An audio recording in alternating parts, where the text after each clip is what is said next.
Hello mga kabisdak, sobrang salamat no at binisita niyo itong YouTube channel ng ating manager mga kabisdak. So bali si manager mga kabisdak, siya yung magiging kapartner natin sa Pilipinas. So siya yung bali mag-aalaga sa mga kambing na aalagaan natin sa ating munting farm. So kami ni Ami mga kabisdak, andun si Ami sa likod. Sobrang happy namin mga kabisdak na sa wakas matutuloy na yung matagal naming plano na magtayo ng maliit na negosyo sa Pilipinas. At yun nga, naisip namin na magsimula kami sa kambing kasi ako mga bisdak, taga-probinsya ako. Meron kaming area kung saan pwede natin buhayin yung mga kambing natin. So please mga kabisdak, pakisupport natin tong YouTube channel ng ating manager kasi si manager, siya yung mag-upload daily vlog about sa mga updates sa mga kambing natin. Kung ano na yung nangyayari sa kambing natin. Tumaba ba, namayat ba, nanganak ba. So yun, si manager na yung bahala dyan mga kabisdak. At dahil kay manager mga kabisdak, makikita natin yung province life, yung area namin, kung ano yung ginagawa ni Kuya Bisdak nung bata pa ako. So yun, makaka-relate tayo sa mga i-upload na videos ni manager mga kabisdak kasi province life napakaganda. And then yun, ipapakita ni manager kung paano mag-alaga ng kambing. So marami tayong matutunan. And then maganda to mga kabisdak kasi from scratch talaga yung gagawin ni managers. Wala pa kaming bahay para sa kambingan. So yun, i-vlog na niya paano gumawa ng bahay, ilang kambing yung bibilhin namin, yung mga kakainin ng mga kambing. So yun mga kabisdak, please pakisupport, mag-subscribe kayo mga kabisdak. Kung gusto nyong i-follow yung kambingan business journey namin ni Ami. So yun mga kabisdak, salamat. At i-introduce ko na si manager sa inyo. Siya na yung bahala na mag-upload ng mga daily updates sa ating kambingan business. So manager, pasok! Hello, what's up mga kabisdak? Yung mga tagapanood ni Kuya Bisdak, ni Bisdak Ozzy.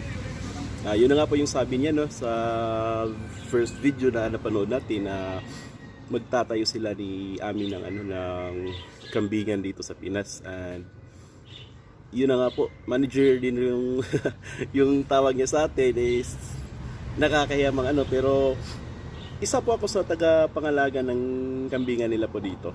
And pagsisikapan natin pong mapalago yung kambingan nila. And wala pa man po tayong knowledge about sa ganong knowledge sa pag-alaga ng kambing, pero pagsisikapan po natin. And kung may mai-advise, may mga alam kayo dyan, pwede nyo pong i-share nyo po sa amin. Comment lang po kayo kung ano pong dapat gawin namin para mapalago yung kambingan ni Kuya Bisdak. And itong nga po, may mga kuniho rin tayo dito sa likod. May dalawang pair pa kami na kuniho dito. So yun na po, baka bukas po bibili kami ng materials at masimula na agad yung perimeter fence ng kambingan. And by perimeter fence and bahay ng kambing, and by baka next month is bibili na kami ng kambing. Di ko pa po alam kung ilang kambing yung bibilhin namin, pero samahan niyo po kami dito sa gagawin nating kambingan na business ni Kuya Bisdak. Hello, so good morning mga kabisdak. So andito kami ngayon sa aming backyard, likod bahay, at ito yung planong maglalagay si Kuya Bisdak dito ng kambingan. So ito yung buong area. So plan namin ito dito yung lumang namin balon dito. Sa ngayon di pa namin to ginagamit. So from here dito yung perimeter fence going there.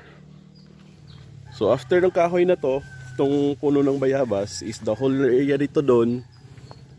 Ito na yung kambingan. So ito yung lumang shelter ng baboyan namin dati. So sa ngayon ito yung gagawin naming shelter ng kambingan soon. So lalagyan lang namin to ng bubong, then at this side here mag-extend kami ng shelter ng kambing. Bali bahay nila. So ito na yung buong area.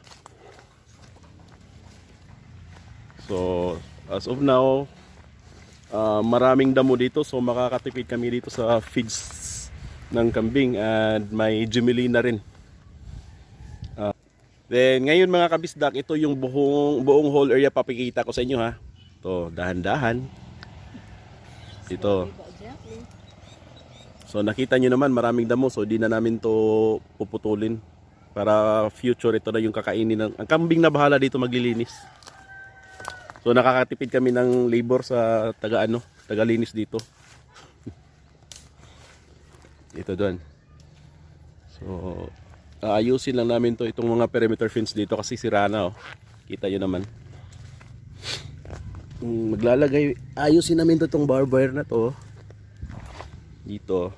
Ito yung shelter ng kambingan ng kapitbahay namin. Dito. Yan sa kanila.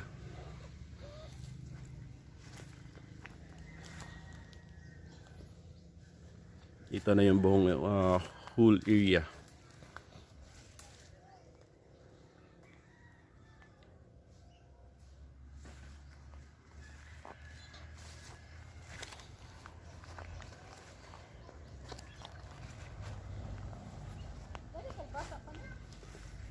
At saka meron ring kalabasa mga kakabisdak.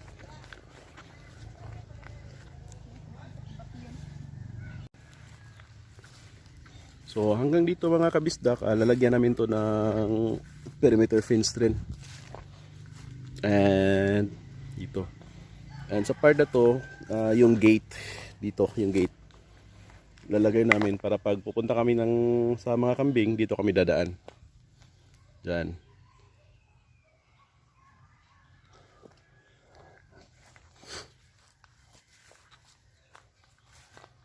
Ito yung whole area. Papakita ko sa inyo yung gilid.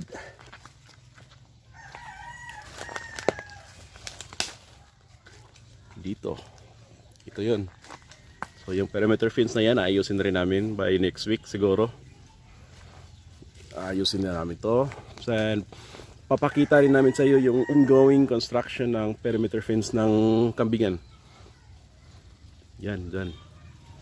The whole area na yan dyan.